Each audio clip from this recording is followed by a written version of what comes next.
I had to ask myself at one point in time if what I want to do, this big project that I want to do, if it was a bad thing, because it really seems to agitate a lot of people and it confuses me. The whole entire dream of Project Zion really truly came from my own soul's journey and trying to figure out who I was and what this world was and my placement within it, where we were going, who God was, trying to understand these things. I went after that American dream like most people, and to a certain extent, I did get the dream. But when I got the dream, I was completely unhappy.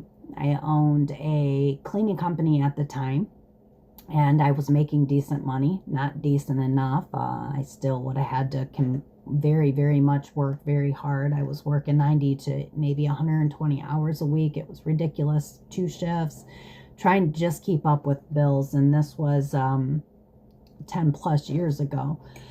And so it really made me start diving into other understandings of things.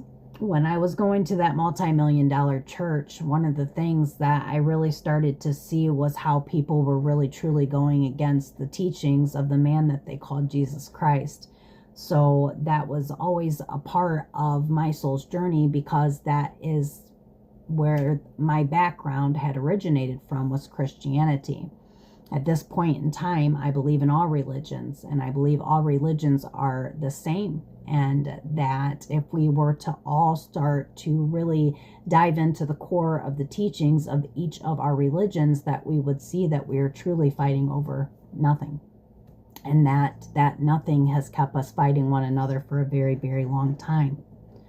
The reasoning why I want to go to South Africa was because I truly believe that's where God directed me to. I knew that God wanted me to get out of America, and I knew that something at the time was happening in America. If I would have had my choice, it would have been New Zealand or one of those Celtic type places, because I like greenery. I always had a very bad thought process of South Africa before I really did my history and research on South Africa and Africa itself, and realized that it's an absolutely beautiful place.